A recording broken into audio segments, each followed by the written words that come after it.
ሰላም ቤተሰቦቻችን እንዴት ናችሁ? እንግዲህ ከብዙ ጊዜ መጥፋት በኋላ በድጋሚ ወደ ሚዲያችን መጥተናል።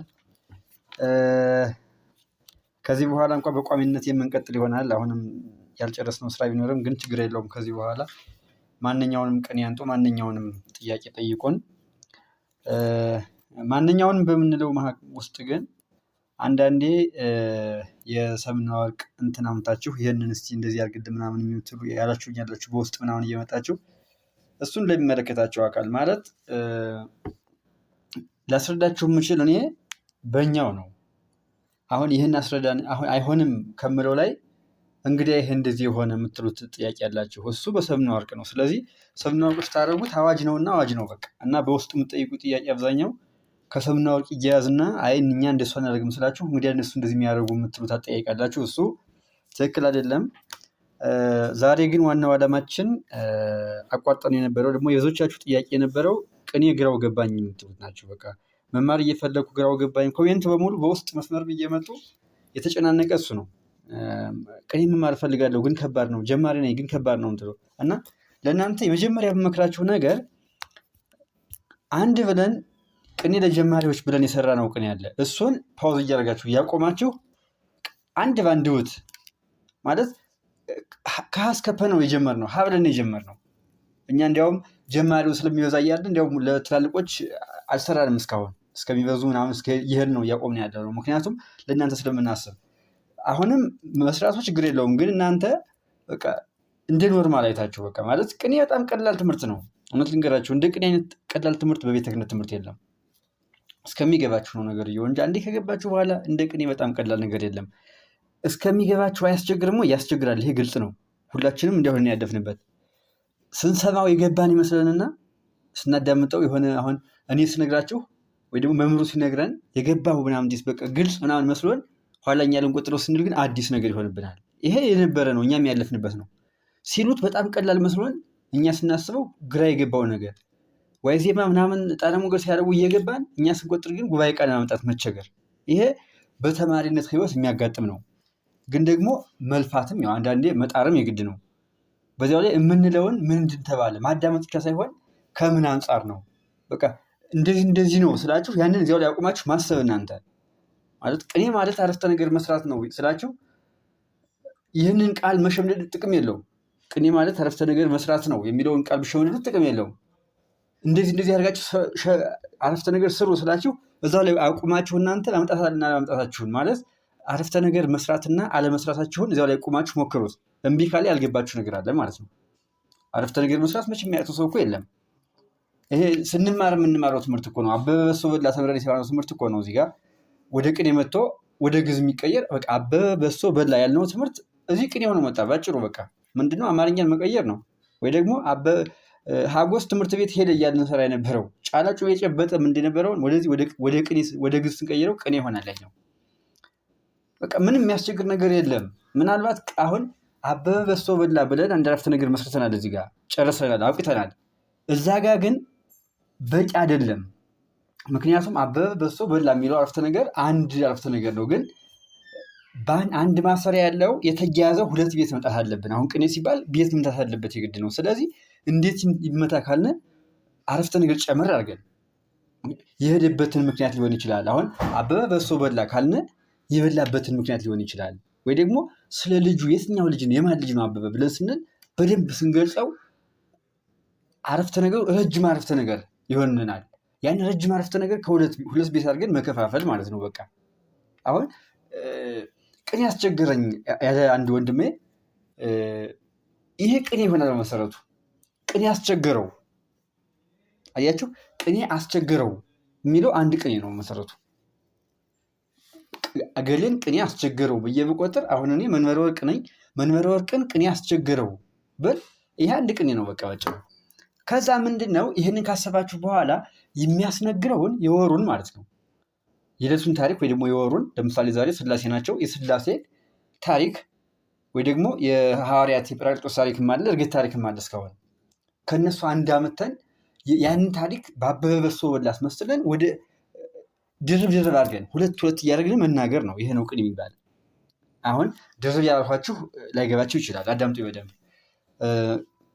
አሁን ተማሪ ቅኔ መቆጠር አልቻለም አልሁኝ። አሁን ተማሪ የሚለውን አበበ ሊባል ይችላል፣ ስሙን ችግር የለው። መንበረ ወርቅ ቅኔ መቆጠር አልቻለም ብዬ አንድ አረፍተ ነገር ሰራሁኝ።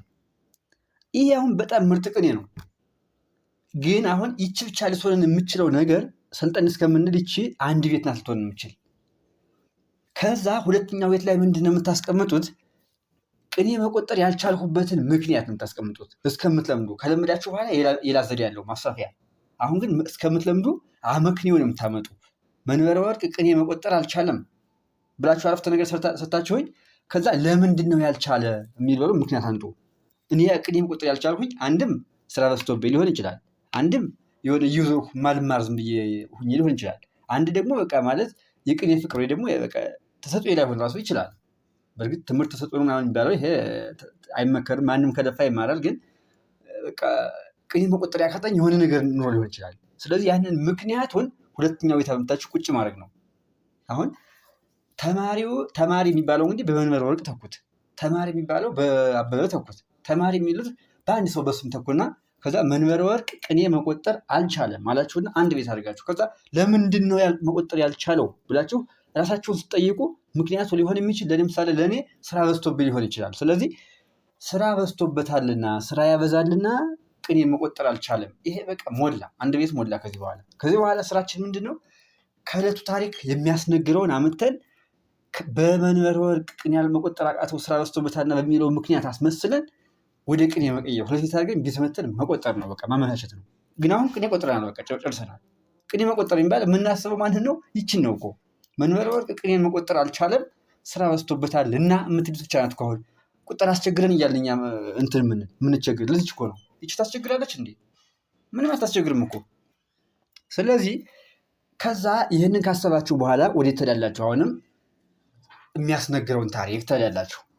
ለምሳሌ በጰራቅሊጦስ ቢሆን ቅኔ ሐዋርያት እንግዲህ ጰራቅሊጦስ የሚያስነግረው በጊዜው በጣም ስራ ላይ ስለነበር ነው ያላላችሁ እንጂ ጰራቅሊጦስ የሚያስነግረው ለሐዋርያቶቹ ለተማሪዎቹ አምላካችን ካረገ በኋላ ጠፍቷቸው ነበረ፣ ተቸግረው ነበር በጣም ሐዋርያቶቹም። ከዛ አይሁዱም በጣም ስቃይ አብዝተውባቸው ነበር፣ አገዛዝ አጥንተውባቸው ነበር በሐዋርያት ላይ ማለት ነው። እና ሲቸገሩ እንደዛ እግዚአብሔር ካረገ በኋላ ጰራቅሊጦስን መንፈስ ቅዱስ ላከላቸው ማለት ነው። ስለዚህ ጰራቅሊጦስ ሲላክላቸው ተጨንቀው የነበሩትን ፍርሃት፣ ይፈሩ የነበረውን ይደነግጡ የነበረውን ራቃቸው። እንዲያውም የበለጠ ቋንቋ ተገለጸላቸው። 82 ነው ስንት ቋንቋ ይላል እንዲያውም መጽሐፉ 72 ይመስለኛል። 72 ቋንቋ ተገለጸላቸው።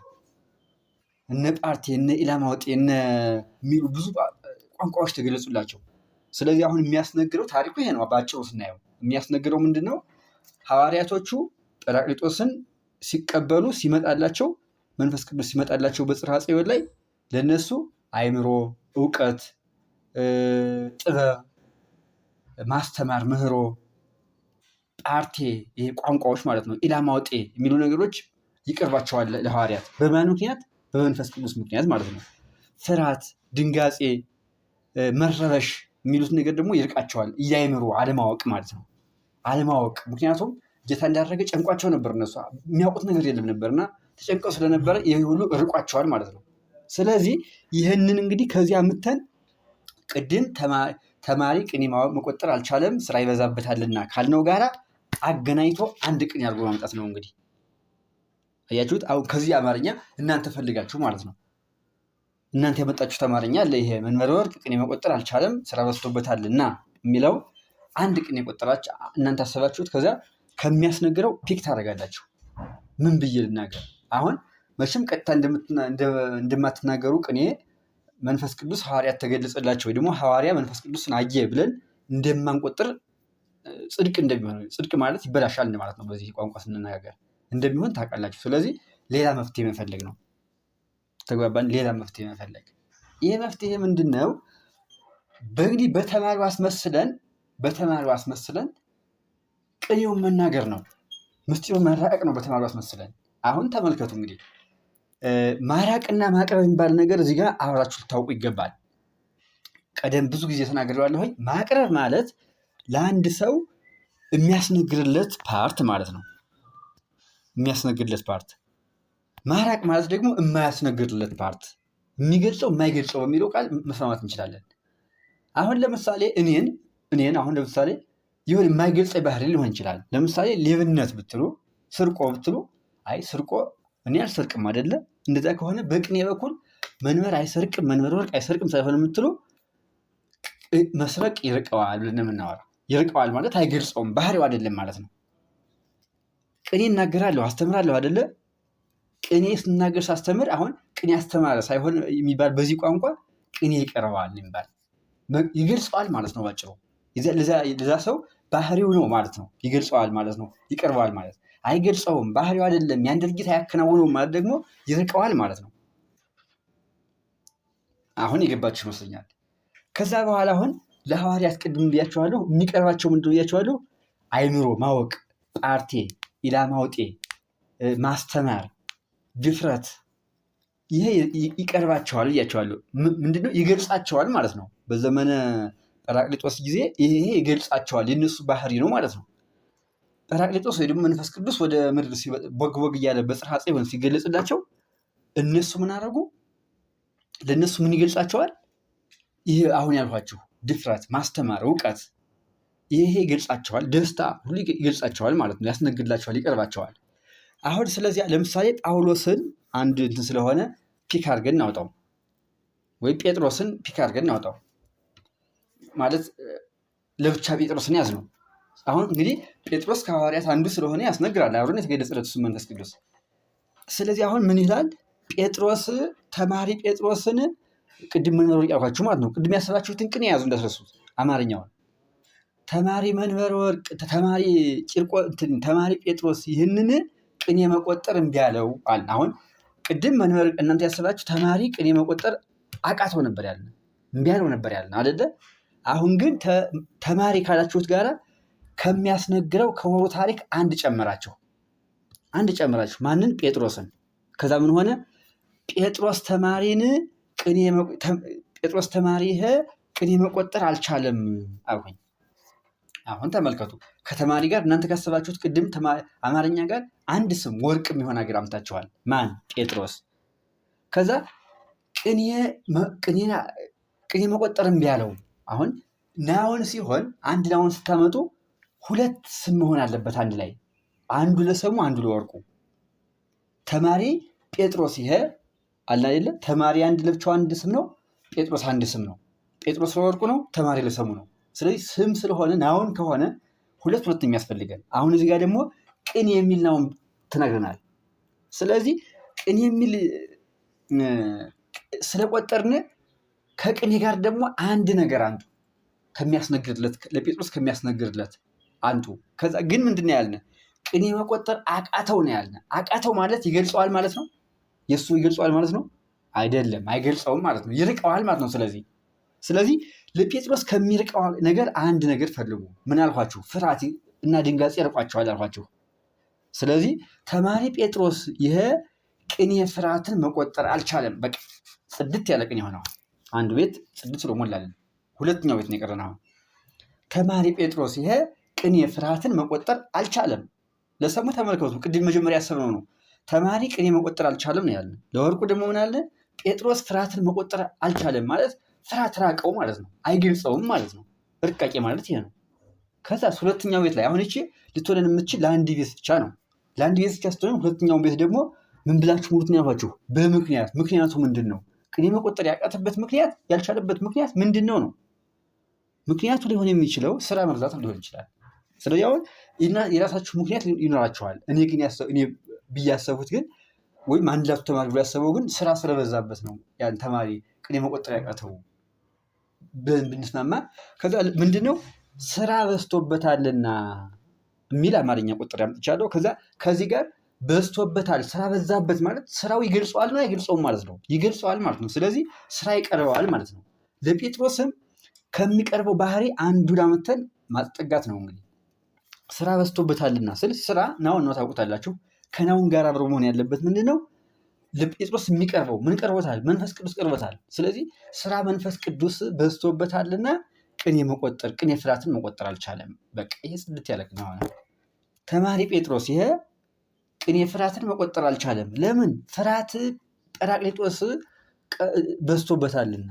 አያችሁት? ዛሬ ጰራቅሊጦስን ቢያገኝ ማለት ነው ለወርቁ ስናየው ፍርሃት የሚርቀው ሆነ። ለሰሙ ለወርቁ ደግሞ ለወርቁ ነው። ለሰሙ ደግሞ ተማሪ ስራ በዝቶበታልና ቅኔ መቆጠር አልቻለም። ይህንን አንድ ላይ ግጥም አድርገን መቆጠር ነው። አሁን እንዲህ ስላልኳችሁ ብቻ አገላለጼ በደንብ አድርጌ እንዲገባችሁ አድርጌ ገለጽኩት እንጂ በአንድ ቀን ይገባችኋል፣ በአንድ ቀን ቅኔ አዋቂ ትሆናላችሁ ማለት አይደለም። እደግምላችኋለሁ፣ ችግር የለውም። በሌላ ቀንም እንሰራላችኋለሁ ቪዲዮ። የዛሬ ግን በዚህ ልክ ይውዝ ማለት ቅኔ ምንድን ነው ያላችሁ ሰው አለ። ለምሳሌ ጥያቄ ከመጀመሪያ ስነሳችሁ ቅኔ ምንድን ነው? ቅኔ ማለትማ አንድ የያሬዳዊ ምስጋና እንደሆነ ታውቃላችሁ። ግን ምስጋና ፓርት ነው። አንድ ግን ነገሮቹን መናገር አቋቋም ምንድን ነው ስለ የምትለኝ የምትመልሱልኝ አለ። ቅዳሴ ምንድን ነው ብለህ ትመልሱ። ቅኔም አንድ እንደዛ ነው። እንዴት ይመጣል ነው ጥያቄው። አሁን ቅዱስ ያሬድ ቅኔን ፈጠረ እንበል እንጂ እንዴት እንደሚቆጠር ነው የፈጠረልን እንጂ እሱ ያደርገው ቅኔኛ እናደርገው። ምክንያቱም አሁን አቋቋም ስትማሩ አሁን የቅኔ ክፋቱ አንድ ነገር ልንገራችሁ። ቅዳሴ ተምረን ቅዳሴ ቦታ ላይ የተማርነውን ትምህርት ነው የምንል። አንዱ ማለት እምነበሃ ብሎ አስተማረን አንዱ መምህር። ከዛ እኛም ያችን እምነበሃን ያዝናት ቅዳሴ ስንገባ ያችን ነው የምንል። ጸልዩ አለን፣ ያችን ጸልዩ ነው የምንል። አቋቋምሳ ጥቡ ልቡ አስተማረን፣ ጥቡ ልቡ ነው የምንል። ገብርኤል ሲደርስ ጥቡ ልቡ ነው። እምርሳት ብለን ተማርነ፣ እምርሳ ነው የምንል። ያው የሚቀየር ነገር የለም። እንትንም እንደዚያው፣ ዝማሬ ማስትም እንደዚያው የተማርነውን ነው የምንል። ቅኔ ግን እንዴት እንደሚመጣ ነው የምንማር እንጂ የተማርነውን አናረግም። አንድ ችግር እሱ ነው። የግላችን ምስጢራዊ የሆነ ግላዊ የሆነ ጥያቄ ይጠይቀናል። በመሰረቱ ቅኔ ደስ የሚለው ፓርት አለው።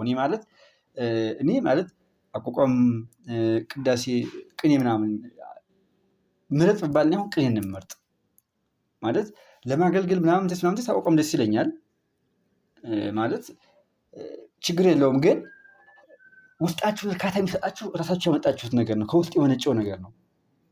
በመሰረቱ እንዲህ ስል ቅዳሴ ያስደስትም እያልኳችሁ አይደለም፣ ቅኔ አቋቋም ያስደስትም እያልኳችሁ አይደለም።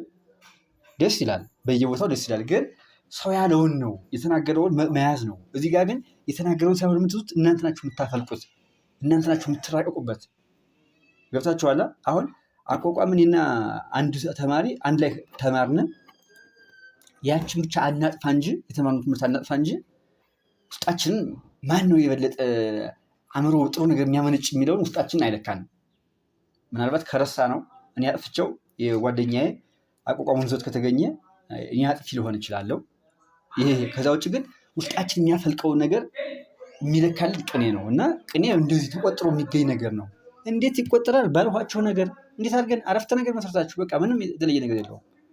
አረፍተ ነገር በቃ መናገር፣ እንደዚህ ሆነ፣ ለምን እንደዚህ ሆኗልና ብላችሁ ይሁን አረፍተ ነገር መናገር። አረፍተ ነገሩ ሊሚት አይደለም፣ አይወሰንም። እናንተ ሁላችሁ በቃ በአእምሯችሁ የምታመጡት ይለያያል። አረፍተ ነገር መስራት እንዴ መቼም አረፍተ ነገር መስራት የሚያቅተው የለም አይደል? አሁን ብዙዎቻችን እዚህ የቤተ መንግስት ትምህርት የተማርነና አረፍተ ነገር መስራት ምናምን እየተባለ ስንማር ነበር። ያንን እኮ እዚህ መምጣት እኮ ነው አገሱሶ ያን ከዛ ከወርቁ ጋር ማገናኘት፣ ከቤተክርስቲያን ታሪኩ ጋር ማገናኘት። እንዴት አድርገን በነገርኳችሁ አግባብ። ከዛ ቅድም ያልኳችሁን አሁን ወደ ግዕዝ እንቀይረው እንጂ አሁን ቅኔውን ጨርሰነዋል። ተማሪ ጴጥሮስ ይሄ ቅኔ ፍርሃትን መቆጠር አልቻለም፣ ስራ ጰራቅሊጦስ ስራ መንፈስ ቅዱስ በዝቶበታልና የሚል ቅኔ ቆጥረናል። ይህን ወደ ግዕዝ መቀየር ብቻ ነው ዓላማችን። መርድ ጴጥሮስ ኢካሃሊ ሆልቆተ ቅኔ ፍርሃት አልኩኝ። መርድ ጴጥሮስ ኢካሃሊ ሆልቆተ ቅኔ ፍርሃት አኮኑ ያበዝህ ለፌማ ግብረ ፈጣሪ ስምረት ይላል። አያችሁት? መርድ ጴጥሮስ ኢካሃሊ ሆልቆተ ቅኔ ፍርሃት። መርድ ጴጥሮስ ማለት ተማሪ ጴጥሮስ ማለት ነው። ኢካሃሊ ማለት አልቻለም ማለት ነው። ሆልቆተ ቅኔ ፍርሃት ማለት ፍርሃት ቅኔን መቆጠር አልቻለም ማለት ነው። አኮኑ ያበዝህ ማለት ያበዛልና ማለት ነው።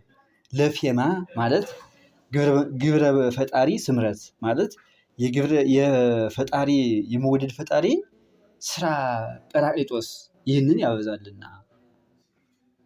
አያችሁት? አሁን ሞላ አንድ ቅኔ የሆነ እስከምንለም ላያልፋችሁ ማለት አይደለም። ኢቭን ገብቷችሁ እንኳን እንዴት እንደሚመጣ ገብቷችሁ እንኳን ተግዙ ጋር ቤተሰብ ስትሆኑ መቆጠሩ ያስቸግራቸዋል። ግልጽ ነው። አሁን ጎን ለጎን አሁን ብቻ መስማትን በቂ አይደለም። ግስም ሸምዱ።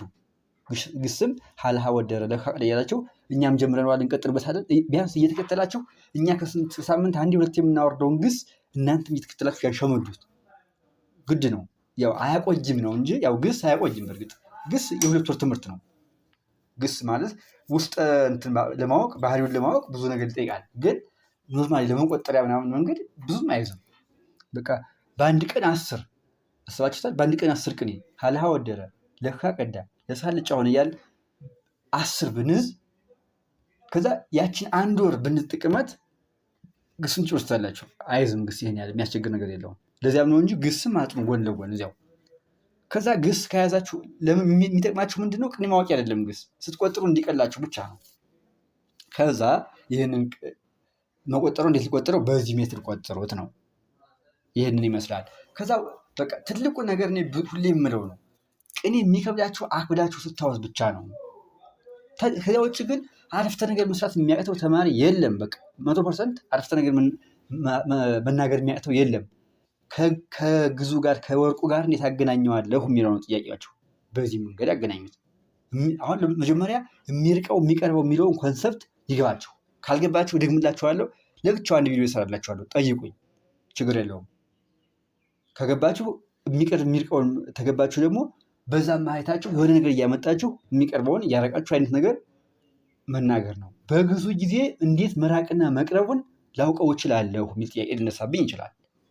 ይሄ አሁን በሰሙ ችግር የለውም፣ የሚገልጸውና የማይገልጸው ነው። ግን በወርቁ ግን እንዴት መራቅና መቅረቡን ላየው እችላለሁ ታላችሁ። ወይ ደግሞ ድርጊቱን ወይ ማሰሪያውን ወይ ደግሞ ይሄ አጀክቲቭ የምንለው በእንግሊዝኛ ወይ ደግሞ ቅጽል የምንለው በአማርኛ ገላጭ የምንለው እሱን ማየት ነው። ከባለቤቱ ጋራ ሪሌሽናቸው ወይ ደግሞ ግንኙነታቸው ምንድን ነው? ጥሩ ነው ወይስ አይደለም? ኔጌቲቭ ነው ወይስ ፖዘቲቭ ነው ብለን መያዝ ነው። ለምሳሌ አሁን ቅኔ አልገባውም ብዬ አልገባውም የሚለው አረፍተ ነገር መቼም ፖዘቲቭ አይሆንም። ጥሩ አይደለም፣ መጥፎ ነው አይደለም። ግንኙነታችን እየተራራቀ ነገር ነው። ይህን አይታችሁ እንዳራቀ ማየት ትችላላችሁ። አሁን ለምሳሌ ልጅቷን ወደዳት ቢል ወደድ የሚለው አረፍተ ነገር መቼም ፖዘቲቭ ነው፣ ጥሩ ነገር ነው አይደለም።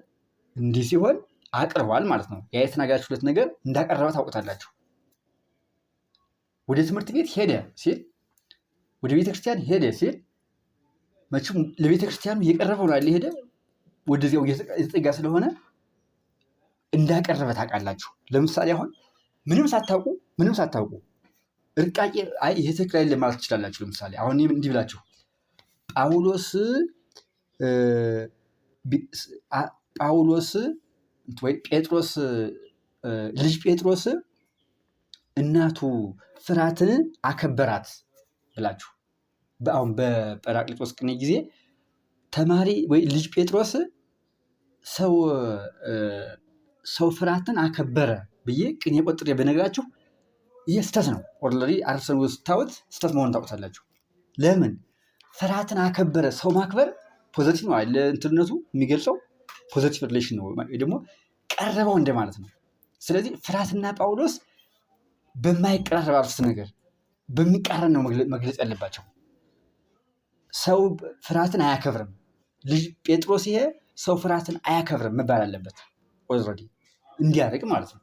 ስለዚህ አራቀና ቀረበ የሚለውን አይሄማ ትክክል አይደለም ብላችሁ ራሳችሁ መወሰን ትችላላችሁ። ቅኔ ማወቅ ብቻ አይጠበቅባችሁም። ሳታውቁ በቃ አሁን ቤተክርስቲያን የሚደረግ ቅኔ አሁን እንደዚህ ነው ብሎ ሲፈታላችሁ ሰውየው ይሄ ያቀርባል ግን ያርቃል ብላችሁ ራሳችሁ መመራመር ትችላላችሁ።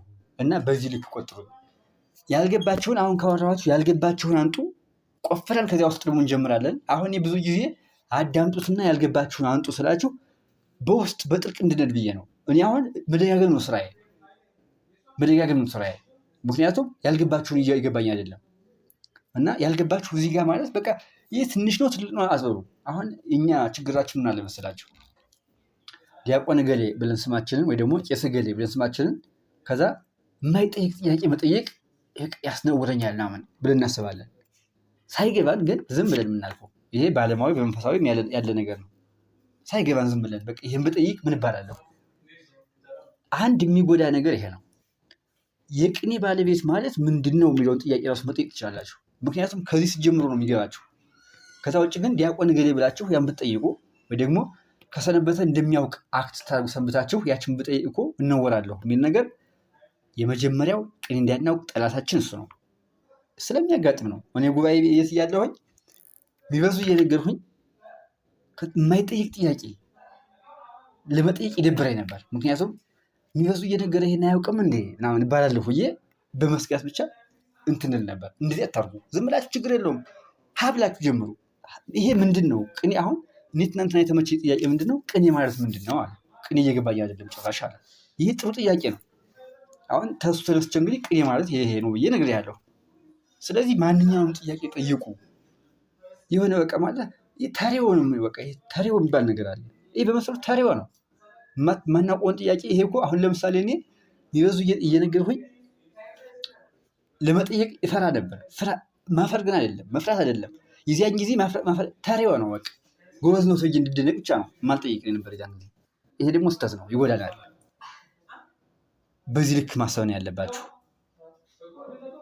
በዚህ ልክ አስበው ማንኛውም ጥያቄ አምጥታችሁ ይሄ ምንድን ነው በሉኝ፣ እኔ እመጣለሁ። ትላልቆችም አንድ ቪዲዮ እሰራላችኋለሁ። ግን ማለት የምፈልገው ነገር አሁን ብዙ ጊዜ እየገባችሁ የምትጠይቁኝ ይሄ ምንድን ነው በሰብና ወርቅ እንደዚህ ነው ጠይቁ፣ ልንገራችሁ። በዚህ እንደዚህ ነው እየጠይቃችኋለሁ፣ እነግራችኋለሁ። አይ ይሄ እኮ እንደዚህ ነበር ስትሉኝ ያ በሰብና ወርቅ የተለያየ ሆኖ ነው። ምንም ላደርጋችሁ አልችልም። አሁን የሆነ መጽሐፍ አመጡ አንድ ልጅ በውስጥ እዚህ ውስጥ ማለ መሰለኝ ግሩፕ ላይ ይሄ ይላል እኮ ይሄ ምን ማለት ነው እባክህ ያብራራልኝ አለኝ። ያለው ነገር ግን በሙሉ እኛ ጋር አይሆንም። የማይሆነው ነገር ነው ያለው እዛ ሰብና ወርቅ ያለው። እንግዲህ ሰብና ወርቅና ውስጠ ዘ ማለት የሚለይበት ሜትድ አለ። ለምሳሌ አማርኛ እንኳ ዘዬ የለም፣ ኦሮሞኛ ቋንቋ ሆኖ ዘዬ የለም፣ ትግረኛ ቋንቋ ሆኖ ዘዬ የለም። የማንሰማው ለምሳሌ አሁን ጎጃም አካባቢ የሚነገር አማርኛ ከጎንደር የተለየ ሊለይ ይችላል። ለምሳሌ አሁን እኔ አልበልቶም ልል እችላለሁ። እሱን ማንም አይረዳውም። እሱ አልበላም ነው የሚያውቅ፣ አልበልቶም እላለሁ።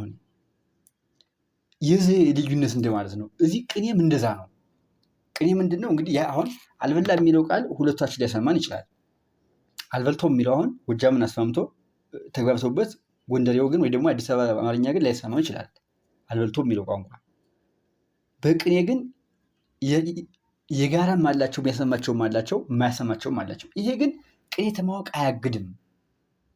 ልዩነታቸው የርቃቄ ተሆነ ውስጠ ዘቅኔ ርቃቄው ከባድ ነው ማለት። ይህንን መመርመር ያለባችሁ ስትለዩ ነው። በመሰረቱ እወቁትን ሁላችሁ ያውቃችሁት ሂዱና ብላችሁ እኔ የምላችሁን ብቻ እያዛችሁ ሂዱና፣ እኔ የምላችሁን ብቻ ስላችሁ ሊሚት ለማድረግ አይደለም፣ ግን እኔ የምላችሁን እየተከተላችሁ ቅኔ እወቁና ከዛ በኋላ እናንተ የትኛውን የተሻለ የሚለውን ራሳችሁ አስባችሁ ወይ ደግሞ ሁለቱንም ቢሆን ውስጠ ዘው ምን እንዳለ ሰብና ወርቅ ምን እንዳለ ብላችሁ ተራቃችሁ ከዛ በኋላ ከለያችሁ በኋላ እንትናል። አሁን ግን ይሄ ሳትዙ ብላችሁ ይህን ተከትላችሁ ሂዱ። እዚህ ያላችሁ ሰዎች አይጎዳችሁም ለማለት ነው። ከቅኔው ይልቅ ምክሩ በዛበት። እንቀጥላለን። ከዚህ በኋላ መሰረቱ እንቀጥላለን። ቃሌ ነው፣ አናቋርጥም። ለዛሬ ከዚህ በቃናል። ወስብሐት ለእግዚአብሔር።